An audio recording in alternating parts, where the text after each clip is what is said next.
Okay, round two. Name something that's not boring. A laundry? Ooh, a book club. Computer solitaire, huh? Ah, sorry, we were looking for Chumba Casino. That's right, ChumbaCasino.com has over 100 casino-style games. Join today and play for free for your chance to redeem some serious prizes. ChumbaCasino.com. No purchase necessary. Void where prohibited by law. 18 plus. Terms and conditions apply. See website for details. Serie Chronicles is a Media Chronicles production.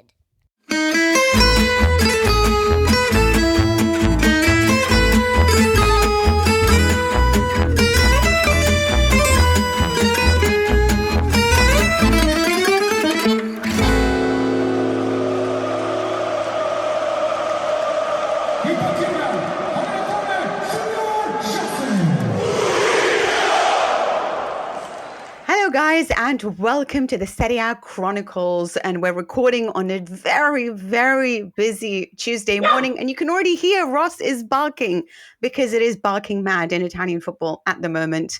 News just broke that Jose Mourinho has been relieved of duties at Roma. But before we get into this, I just want to ask you to give us a 5-star rating and a review on Apple Podcasts, Spotify, or wherever you're listening. It helps us to be found, and so we can attract even more listeners. For our Chronicles Tifosi Patreons, make sure you join the chat in the Patreon app. Hello and welcome to Patrick Kendrick and Nikki Bandini. How are you guys? Very well, thank you. Excited to get into the big topic of the day, Mourinho. There's nothing worse in life, is there, than not being talked about, and that certainly doesn't apply to Mourinho, I think. So. You know what? As soon as this news broke, right, in my head, I'm like, Patrick's loving this. Like, he's just gonna love. Like, if Schadenfreude can be used to describe a man, yeah, like, I just kind of feel like it would be you. What about you, Nikki? You were expecting this sort of? Well, I sort of yes and sort of no. I wrote a piece for The Guardian just yesterday saying I think the writing's on the wall, but I didn't necessarily expect it to happen today. As I was just saying to you before we started, this is very important information for our listeners, but I was supposed to wash my hair last night knowing I was going to be doing a bunch of stuff on camera. I thought, too tired, I'll do it in the morning. And I wake up in the morning to the news and you're like, oh God, I'm just going to do everything looking like a bag of rags, but whatever. It's the interesting days in football journalism, isn't it? When there's news that happens, and this is certainly news. You know what it is? It is that kind of stuff as well, like, for women, it's like, I'll just put it off. And stuff always happens when you put it off, you know? Anyway, I promised myself that I start going to the gym as soon as New Year hit. We are on the 16th of Jan. I haven't gone once anyway. But I'm paying for it. So who stupidly still goes and does these things for New Year's resolutions? Anyway, ignoring all of this, let's get into it because I can feel Patrick is frothing at the mouth. Like a rabid dog. A rabid wolf in this case. Yeah, absolutely. So then I'm not exaggerating at this point. Right. Just to give you some context, obviously there were Coppa Italia games and we saw some interesting performances, perhaps none more so than Lazio defeating Roma 1-0. Interesting isn't the word for the actual performance, but interesting the result maybe. Good God. Well, yes. And so, rumours started. This was looking bad for Roma, obviously. And then question marks about Mourinho. But of course, there was a big match coming up against Milan. Now, this was going to be even more interesting because both Stefano Pioli and Jose Mourinho have been under pressure considering the performances of their respective clubs this season. Milan have been knocked out of the Coppa Italia and, of course, of the Champions League, whereas Roma have pretty much lost too many derbies to Lazio, lying in ninth at the moment after a 3-1 loss to Milan, in which Milan actually seemed to reclaim former glories and produce a powerful performance. We saw the very best of Giroud and the very best perhaps of even Stefano Pioli, who showed us what tactics can do to ensure the win. Now, it's also worth noting that Mourinho obviously was without Paulo Dybala. I always like to say that because people say it's not an alibi, but I do think it's important to sometimes note that big absences make a difference, except Dybala's almost always absent for Roma these days. Nonetheless, Tuesday morning, it was released that Roma had now parted ways with Jose Mourinho. They put a picture up of him and thanked him after winning the award of the conference for the Conference League, saying we'll always have great memories. And now it's supposed to be Daniele De Rossi, who could be the next coach. But before we get all into all of that, Patrick, here's your chance, baby. Blimey. Okay, that's a big build-up. Yeah, I think we have to take everything into context, don't we? I mean, unfortunately, it's happened again. It's third season Mourinho. He hasn't completed a third season. That's been the trend at his most recent jobs. Certainly, I think he was at his best when he was leaving after a couple of seasons. We saw it with Porto. We saw it with Inter as well. Obviously, Chelsea, he lost his job the first time around. But it just feels like it was inevitable with the results that they weren't getting. And he went into full-on crisis mode where he was talking up his achievements and seemed to be suggesting that there were enemies within the club as well. I think we saw that after his derby defeat to Lazio. That's now 4 derbies in a row where they haven't scored. He's lost 4 of his first 6 against Sarri. Sarri was the first Lazio coach since Sven-Göran Eriksson to win 4 of his first 6 derbies. I think it's nice to take the opportunity as well to just stress the legacy that Sven-Göran Eriksson has in Italian football as well, given the sad news recently about his health issues. But I think Mourinho had this bizarre performance, and it was nothing more than a performance in his press conference on Saturday when he immediately addressed criticism before they even took questions. He said, I want to make a statement. And he went on this bizarre rant about how he is the embodiment of professionalism, which without a hint of irony, which was quite amusing given all of the antics that has gone with him, accompanied him throughout his career. And it was all due to the fact that on Thursday he had taken a personal day, and people questioned the timing of that, a day on from losing yet another derby and going out of the Coppa Italia, one competition that on paper Roma could feasibly win. He decided to take a day off, and he said, this is outrageous. It's the first day I've ever missed training in 23 years of my career, not just at Roma, and so on and so forth. Then he started going on about how he'd felt betrayed by his players again. There was a lot of this. I think he sensed he was very close to the exit. He knew that he was suspended for the Milan game, which meant he probably wasn't going to speak after the game. I think he sensed that his team could lose as well. He will justify that by saying that Roma simply don't have the same squad depth as Milan. He frequently stressed the point that the Milan squad is built to challenge for the Scudetto, whereas his team is not. Costs more in wages than Milan's team does.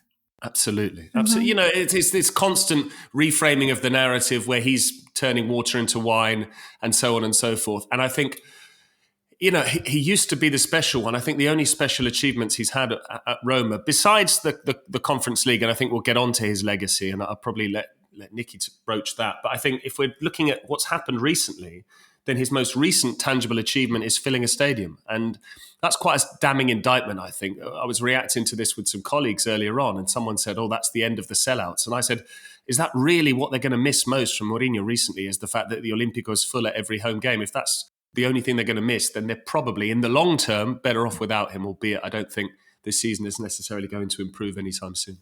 I think with Mourinho, it is complicated. And I think that with Mourinho, there's always going to be 2 camps, and those 2 camps are never going to see eye to eye. And as usual, I find myself, because this is who I am, trying to sort of chart that course in the middle and to acknowledge both sides of things.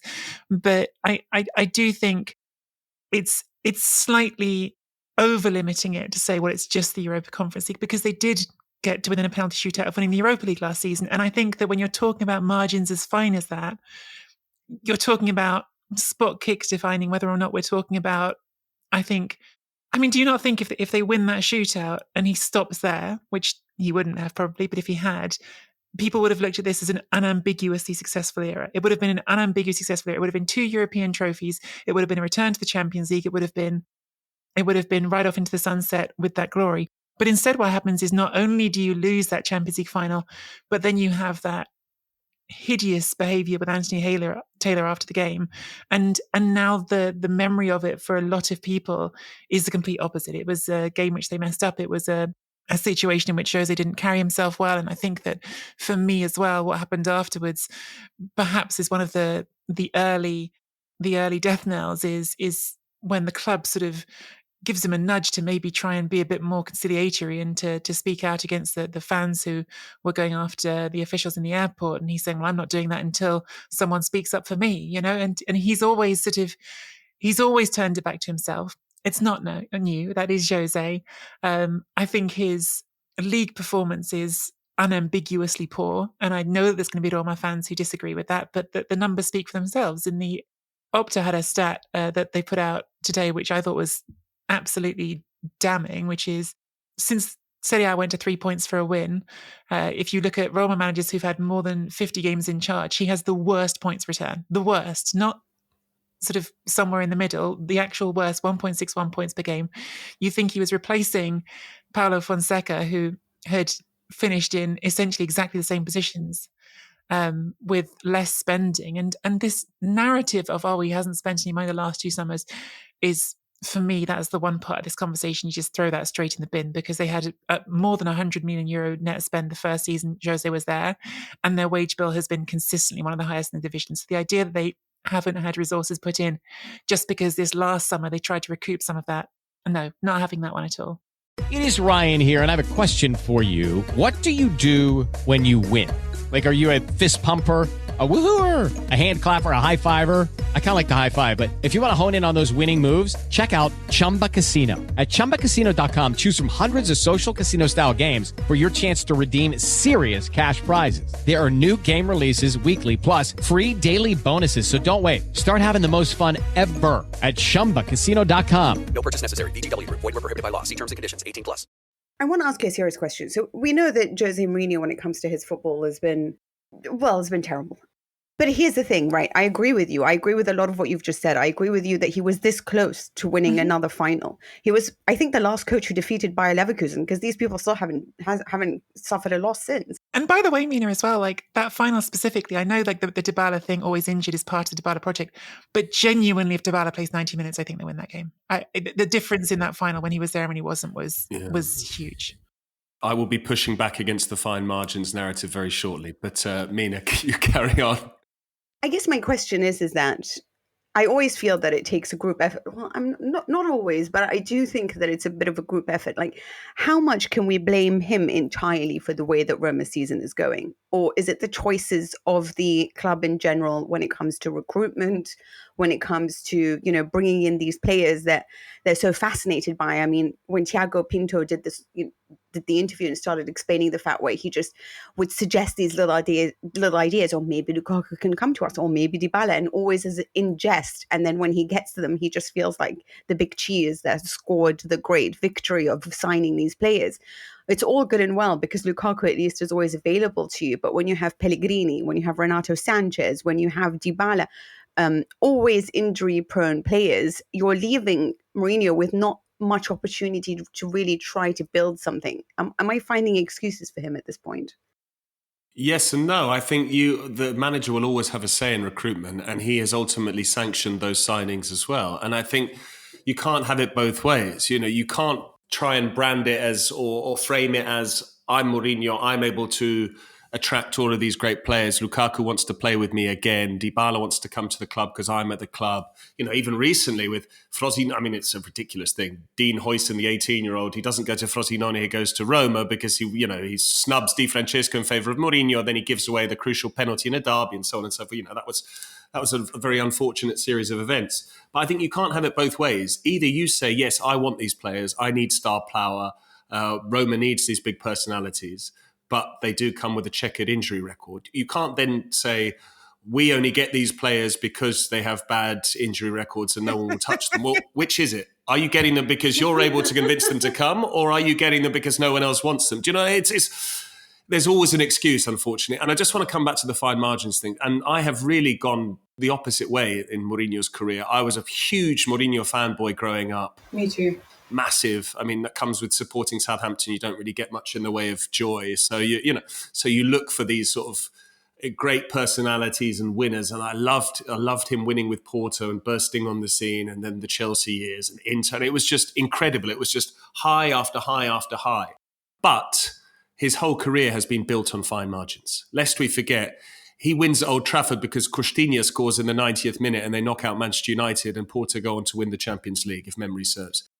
he will always talk to you about the ghost goal, which is true. Because that was a ridiculous one. The ghost goal was if it wasn't given, then it's a red card and a penalty. So that one was always a bit of a red herring, I thought. Sorry, that's just it.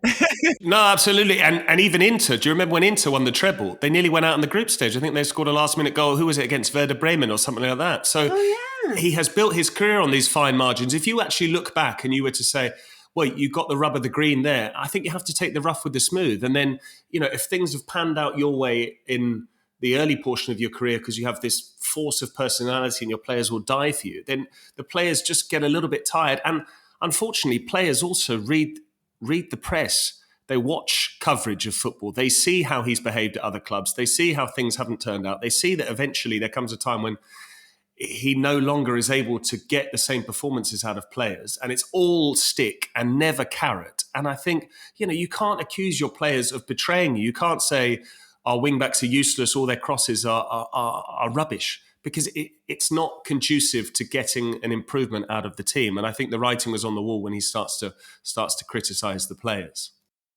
There is no Smalling. They sold Ibanez. Mancini is pretty much dying at this point. I feel like he has honestly played so many games and I could really use a few weeks without seeing that guy on my screen. But I do feel like there's just been, like, Tammy Abraham hasn't come back. This is not me to try to in any way, because you know how I feel about Jose Mourinho, but I do also feel like there has just been a lot, and he hasn't. Listen, he makes bad choices, because again, you put Lukaku up there and you put him next to El Shaarawy, and you didn't bring on Belotti, and that he performs better when he's next to another player, because Lukaku he can't do it on his own, right? And you're seeing the way that Milan is panning out. It's almost like he was trying to get fired. This is what I didn't understand. It was like he was trying to get fired in that particular game.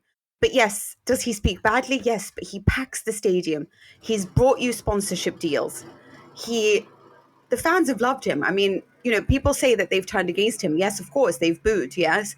But they come and watch him. And there was every opportunity that even though he didn't win the group in the Europa League, he would still manage to make it to the latter stages. You always believe with Mourinho. Generally speaking, should we not have a bigger problem with the way this club is being run and what their actual long-term desires are? What is going to happen now? But aren't they run that way because of Jose? Aren't they run like, would this club have made the decisions it's made financially if it wasn't for Jose being there and saying, well, I'm here and you have to back me? I think it's so difficult to untangle some of those things. The fan thing, my sense is still that Roma supporters overwhelmingly support Mourinho. Of course, you can't do an actual poll of every Roma supporter in the world. But I think in Rome especially, of course, there are different categories of supporter, right? And I'm not saying anyone's support is more or less valid than someone else's, but I do think online supporters and the supporters who are in the city are sometimes two different animals. And I think that within the city, there's still overwhelming support for him. And I think that this is the bit where I want to push back. I've just said that I think his league record is flat bad, and I think to me it's inexcusable. You can talk to me about injury lists if you want to. I can have a measure of sympathy, but this weekend you were up against Stefano Pioli, who's had to deal with half a centre back for half of the season. I don't buy it. I'm sorry, they're third in the league, and they're again spending less on wages than you are. I do think that as a football fan, I think that people sometimes need to step back again from that very online, in my opinion, discourse about, well, did he finish in the top four? Because actually winning a cup means something when you go to the stadium, when you go places. Getting to celebrate a first piece of silverware in a decade and a half, that's amazing. That's something that, especially a European trophy for a club that hadn't won anything since the Intercity Fairs Cup in 1961, winning a European trophy will make a memory for your lifetime. And when you have a manager who's done that for you, I think the loyalty coming with that is completely natural. I think that not taking that seriously is also wrong. I think that what he did in terms of winning a European trophy, coming so close to winning another one, is extraordinary. But he accompanied it with everything that he always accompanies it with the breakdowns, with the throwing heaps of his team under the bus. I mean, don't forget, on the way to that Europa Conference League, they lost, was it 6-1 to Bodo Glimt? Bodo Glimt. And then it was half the squad needs to go. So with the throwing the players under the bus, with throwing the board under the bus. And I do think that when sort of people want to understand really what's happened here, I think that's when you have to remember that in the end, it's not the fans who make the decisions. It is the board. And to the board, finishing the top 4 is the most important thing because they've spent heaps of money. They're fighting incredibly hard to try and bring 100 million euro deficits down to meet financial fair play restrictions. And if you don't ever get those Champions League revenues, which right now they're not going to, it becomes harder and harder and harder. But the Conference League, is that any bigger than the Coppa Italia?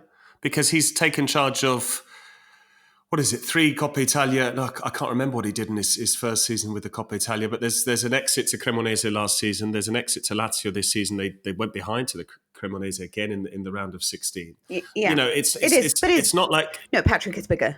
It's the first European Cup. I mean, and he was the first to win that version. It's the third tier European trophy, though, sure. Isn't it? I mean, it's been made big by the fact Roma and West Ham have won it and have decided to say it's a big triumph for them because they've gone decades without winning major silver. You know, the Lazio fans just say it's nothing, coppetta, you know, it's just any old trophy. Right, but Lazio's own manager thinks that the Coppa Italia is the dumbest tournament in the world, and that's something that Mili's talked about.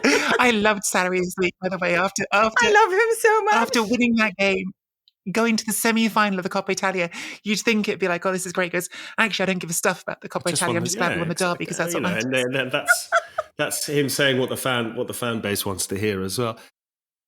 It's difficult, isn't it? Because we don't know much about the Friedkins, do we? Ryan and Dan and Ryan, the father and son duo, because they seem to keep themselves to themselves. And I do wonder whether they've just become fed up with the noise that goes along with it. You know, if you're used to conducting yourself in a certain way and you like to be considered as classy operators in the business world, then you invest in a football club. And despite the visceral, passionate support and this, you know, iconic global personality, if he's in the headlines for more of the wrong reasons than the good reasons, I think there might just come a time when they said, okay, it's great in terms of visibility. Yes, we do get a full stadium. Yes, we get more sponsors revenue, but ultimately, would we be better off having someone who just, you know, toes the party line and develops players and works within the financial parameters that we establish, and maybe they might not finish top 4, but they finish 5th and they got a chance of finishing in the top 4, going up to the final game. You know, lest we forget, Mourinho was brought in because Paulo Fonseca couldn't beat any of the other members of the 7 Sisters, or 8 Sisters if you want to include Fiorentina in that.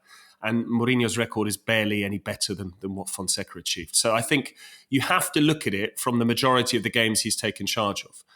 You know, either you write off the league and say, we don't mind, we're just going to stay up, and your remit is to win one piece of silverware, be it a European or a domestic trophy or otherwise. Or you say to him, we want you to finish in the Champions League, which I believe was his primary target. He hasn't done it. He has now shifted the narrative because he said, I won the Conference League, I got to the Europa League final, which is outrageously good because, you know, you get into the Europa League as a seed by winning the Conference League. Had they won the Europa League on that penalty shootout, he'd have got them in the Champions League, much like he did with Manchester United when he didn't finish in the top 4. And then suddenly he's won back-to-back trophies in 2 straight seasons, European silverware. It's incredible. And so I completely take your point, Nikki, that had they beaten Sevilla on that penalty shootout, and by the way, then they would have been the team that beat Sevilla in a Europa League final, something that no one had ever done. But again, they didn't. History remembers the victors. And I think, you know, he will now use that Europa League final. He's already started to do it, but he'll use that Europa League final in much the same way that he said, I won a trophy at every club apart from Tottenham, where they didn't let me take charge of the Capital One or whatever it was branded as then, the League Cup final, you know, when they sacked him and Ryan Mason took charge. Do you guys not just think, though, that like if he had just, because at the time it was this moment, it was received with triumphalism that Mourinho at the end of that game against Sevilla, he did that pointing at the floor gesture, I'm staying here. And everyone was excited about it because it really hadn't been clear going into that final if it could be the end for him, win or lose. Do you not think that even though it was a loss, walk away? I just think if he'd left them, it would have been perceived in a completely different light to how it's now going to be perceived his tenure there. 100%. Which is why I have question marks about all of it. Like, why? I'll be honest with you. When he started weaponizing the fans, you know, you're the best, you're the very best. I've been to Real Madrid, I've been to Chelsea, I've been to the best clubs in the world, you know, but like, you are the best. And then it was almost like this way to apply pressure on the Friedkins to get that contract extension. Everyone wanted me. Saudi wanted me. I'll go there eventually, but I want to stay here. Roma's special. It was bizarre to me. I'm not going to lie. It's true. You did coach Real Madrid. You did coach like some of the biggest clubs in the world. Why are you doing all of this? If everyone wants you, like you say they do, and I don't, I'm not doubting him. What is it that you're getting? Because you're complaining every day. So it doesn't sound like you're having the time of your life. You're not producing something that, your legacy is benefiting from any of it. You haven't created this bunch of players, for Roma from the youth team, or you're getting them into the Champions League. You're not. You're winning these sort of cups that, it's a conference cup, and it's another European. He got it tattooed on his shoulder. So do you think that he really loved his job? Like, I'm trying to sort of make sense of it. I think season 1 it was an adventure, and he fell in love with Rome. I think he wanted to extend so that he was also safeguarded against he would have a financial payoff if he were dismissed as well. There's not much to pay him off now, is there, if he's out of contract at the end of the season. I think you're right, Nicky. I think Mourinho loves records and being the first man to do something, and he was the first man to win all 3 European club competitions, and he did so basically at the first time of asking in its inaugural edition. So yeah. But it is impressive. It's all about him. It's always been about him. It's hugely impressive. And I really don't want this to come across as I am disregarding Jose Mourinho as a coach. I think he's one of the greatest coaches of all time, 26 pieces of silverware. I just think there is a marked difference between the first 7-8 years of his career and then the time after that. I think from Porto right up to the second spell at Chelsea, when he comes back and wins the league there, I think that is one of the coaches at the peak of his powers, and he could have easily won the Champions League with Real Madrid, or at least got them to the final. And he could have easily done likewise with because wasn't it Mourinho? Real Madrid hadn't gone past the round of 16, and didn't Mourinho come in and get a couple of semi-finals?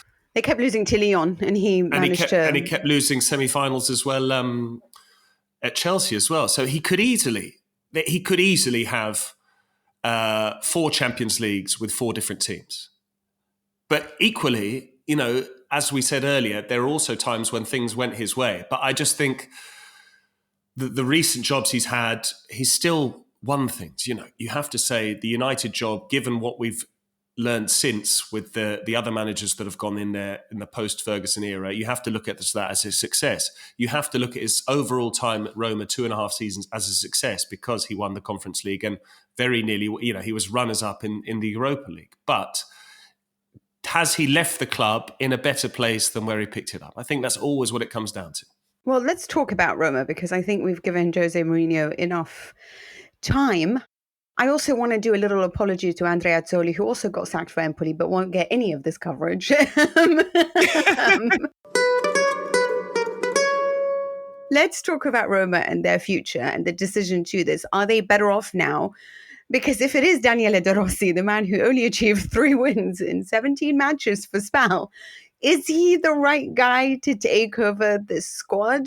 Or it's a fascinating little piece of history, isn't it? When you think that De Rossi was, for a time, would have had Mourinho as his great antagonist, because that Roma team was pushing to win the title, and of course in the year of the treble, 2010, really did push Inter right to the very end, and then Mourinho left and went off to Real Madrid, and for I think 2 or 3 summers there was this sort of recurring story that Mourinho wanted to bring De Rossi to Real Madrid with him, and De Rossi even said some things at the time that made it sort of sound like he was open to it. So they've got this sort of history together of being rivals, and then I guess of admiration, and now he's stepping in to fill his boots. There's nothing that we know about De Rossi, and of course it's almost impossible to make judgments with a new manager, but there's nothing we know that suggests he's ready for this, really. He's been an assistant to Roberto Mancini for the national team in 2 stints, and he's had one situation where he's been first team manager at Spal that, as you said, Mina, didn't go well. So we have nothing concrete to hold on to and say, yes, this guy's shown he's got the chops to step in and do that job. I think the expectations probably are not going to be that he can step in and be the next brilliant manager. I think we're back in that situation we see again and again in Italy, which is you can't hire from another club a manager in the same season within Serie A. So your options are you going to go and look for one of those few really top level managers who are currently out of work? So for instance, an Antonio Conte, or are you going to say, what can we do to get to the end of the season? And the one thing that is sort of interesting with De Rossi is, well, maybe it is or isn't interesting. It was interesting to me. His dad's been involved for a really long time with the under-19s. And I wonder if there's just a thought of, first of all, here's someone who the fans will swallow because they love him, even though he's not Mourinho. And also who has a connection through his family to what's going on with the youth team. And frankly, given the strong likelihood they're going to miss out on the Champions League this season, maybe an acknowledgement that next season really is going to have to be about, we cut back even more and we look to that youth system and see what it can give us. I understand this, but it's starting to look like that Roma's just not a well-run club. It's a case of we appease the fans, we try to do the best we can with what we have. There is no long-term strategy. There isn't a long-term plan. It seems like, we'll bring in this guy who has very, it's like bringing in Pirlo for Juventus, except, and you don't have Ronaldo who can put a plaster on it with all his goals. So because you can hope that Lukaku could put a poster, because he's not Ronaldo. Do you see what I mean? So, in fairness to Pirlo, he had exactly the same first season with Juventus that Simone Inzaghi had with Inter. He just wasn't given the chance to have a second season. He won the Coppa Italia and the Supercoppa. Yeah, well, precisely, well, exactly that. I mean, he had Ronaldo. So, but I feel like Ronaldo just covers over a lot of stuff. But I do sort of feel like I don't know what the long-term strategy of this club is, and I'm starting to doubt their ability to really know how to invest in the market, go for the right players that they need right now. When for so long, I feel like they've started to chase the wrong players. When you can see sort of the kids. Even Milan, who have brought in a lot of players, have still given a lot of youngsters their opportunities because of injuries, because of what happened. And yes, Roma now have Bove as a fully fledged member and all of that. But this seems like a team that doesn't really have a clear understanding. We're going to sack this guy. We're going to bring in this guy because everyone loves him.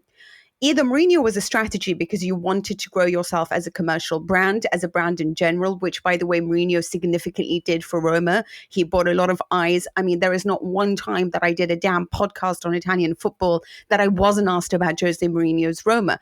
I never really spoke about Roma in any of these big European podcasts before he came along. I could never sit there and talk to them about, Spalletti's Roma or Fonseca's Roma. No one was interested. So Jose Mourinho bought eyes. Jose Mourinho bought in players that everyone remembers. I mean, Dybala sat there crying as the entire of City came to welcome him. And a lot of that had to do with the pull of Dybala. And of Mourinho. And so I'm saying I can understand that strategy. But then you're going for Daniele De Rossi strategy. It just seems like a way of just plastering and putting a plaster on all of this and saying, well, we're just going to try to appease the fans. And that worries me about the long-term planning of this club in general. I don't see it that way. I see it as, it reminds me a lot of Manchester United with Ole Gunnar Solskjaer. It's let's bring in a club legend because morale is at an all-time low. We're cutting our losses because the situation has become untenable. And you think that's a well-run club? I wasn't saying that. I think Ole Gunnar Solskjaer, won 17 and drew one of his first 19 matches in charge. Occasionally, football is quite simple. You give the players a lift, you give them confidence, you say, go and play with freedom, expectations are low, go out there and entertain the fans. We're not going to finish in the top four. You start saying that, and then suddenly you find yourself at the end of March and you're 3 points off the Champions League places. And that's not to say Ole Gunnar Solskjaer was a better tactician than Mourinho. That's just to say that it's an easier act to follow at that moment in time because he happens to have ended, as always is the case when a manager gets sacked, it's the lowest ebb of their time in charge. So I think there's an argument to say, bring someone in who knows the club in terms of what the club represents in terms of values, not in terms of knowing who the kit man is and all that nonsense, but in terms of Roma want to fill the stadium, yes, but they also want to play exciting football. They want to get excited again and not just necessarily win matches because an opposition player's got sent off or because, it's just it's been far too cynical recently. And we did predict this coming up as well. I think we looked at it and said, okay, Roma have won 7 of their last 9, but we also looked at their opponents. And we also saw that coming up, they had games against Inter, Napoli, Juventus, Atalanta, Milan, plus the derby. And I don't think they won a single one apart from Napoli, a Napoli side coached by Walter Mazzarri that lost 3-0 at Torino and nearly drew against Salernitana. So I think it's a case of cut our losses now and we are writing off Champions League qualification. We wouldn't have qualified for the Champions League, even though they will say, oh, they're only 5 points off the top 4, etc. You've got to look at the sort of downward trend. And I think it's a case of saying, We'll give De Rossi 6 months. No one expects him to keep the job. I think they need to resist the temptation to give him the job full-time, even if they were to go on a Solskjaer-style run. I think this is a way of saying we're going to give ourselves 6 months now to ponder who we're going to hire as our next head coach, in the fact that we don't have a general manager because Thiago Pinto's leaving at the start of February. Yeah. And that way they can come together, take time and say, get us through to the end of the season. Let's try and finish in Europe. But and then we're going to have a clean slate in the summer, which they would have probably had anyway if they decided against giving Mourinho a new contract, which it appeared they had done.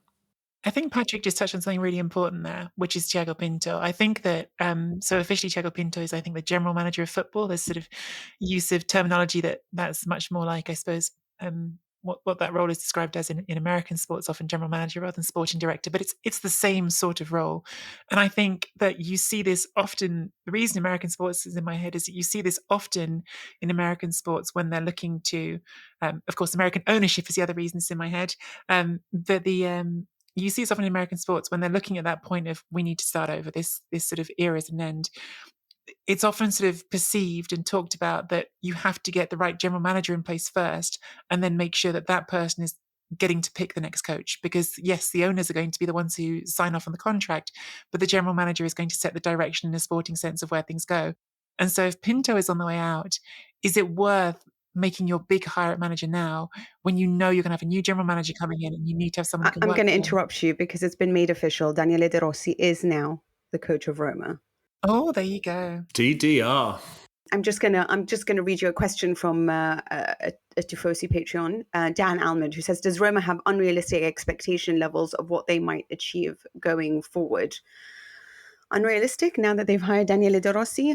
Actually, Dan Armand would be a good person to get on the podcast because I know he goes to Spal home and away. So there you go. He does. Oh, really? Unfortunately, he's a Portsmouth fan back home, which is Unfortunately, disappointing for him. Sorry, But Dan. there you go. Sorry.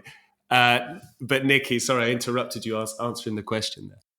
No, I just think that's it. I think it, in terms of the next hire, it's almost hiring the next big manager now would be putting the cart before the horse. I think that from the ownership's perspective, it's going to be get the general manager who'll decide what direction we're heading in conjunction with us, of course, but who'll set the tone for the club and then make sure that general manager wants to work with the new manager. And I think that makes business-wise a lot of sense. Whether or not you might make the case that, well, then wasn't it worth just hanging on a little bit longer because Pinto's going next month? That's a whole different conversation. But I also, funnily enough, looking at the fixture list, you've just talked about how difficult that recent run of games was, and it was, Patrick. The next few games are much easier. Verona, Salernitana, Cagliari. These are games you would think Roma really should pick up points from. And I almost wonder if there was that fear that if we let him go on a bit, the momentum will start going the other way, and then it will be less easy to just make this decision. We need to rip the Band-Aid off and be done with it. Okay, guys, just one last one because we must move on because there's a whole round of games that we haven't spoken about. But I do, The Roma Chronicles. It really is today, but it's something worth noting. So I've just seen a video of Mourinho leaving Roma's training center. Grazie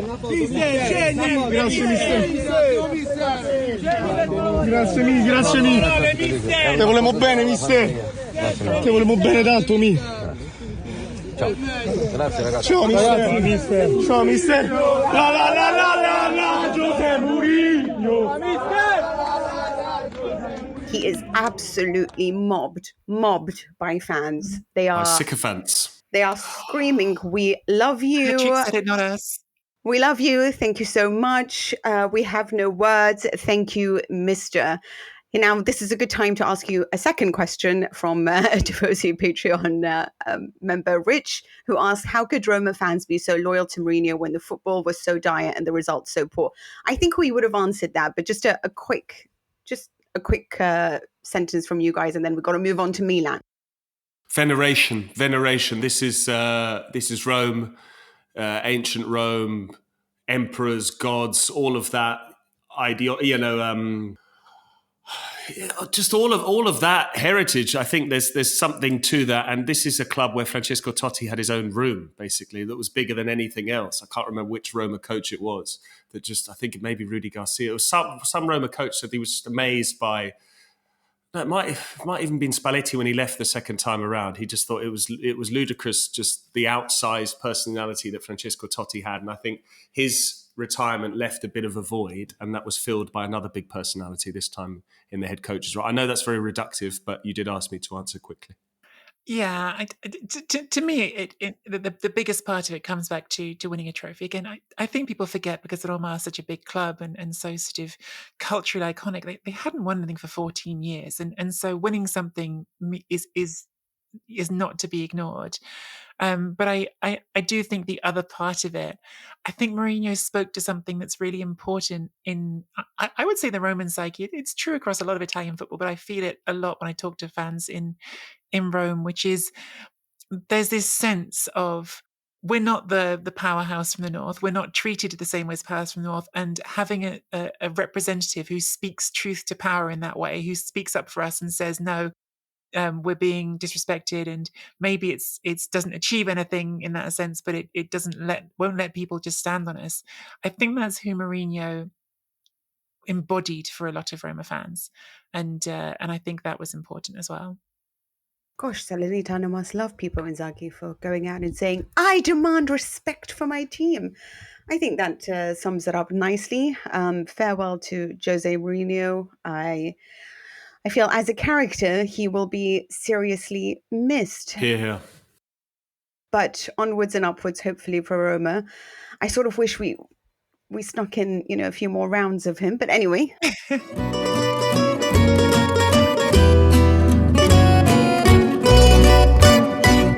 Favorite music. The music I want to listen, and I want to listen in a very, very strong way, week in, week out, is the Roma song, the Roma anthem at the Olimpico. Because I have to be honest, even as an opponent, you know the words because it's so beautiful. So even as an opponent, I used to go to that stadium and enjoy so much that music with that passion. So now I am on that side. I want it very, very strong.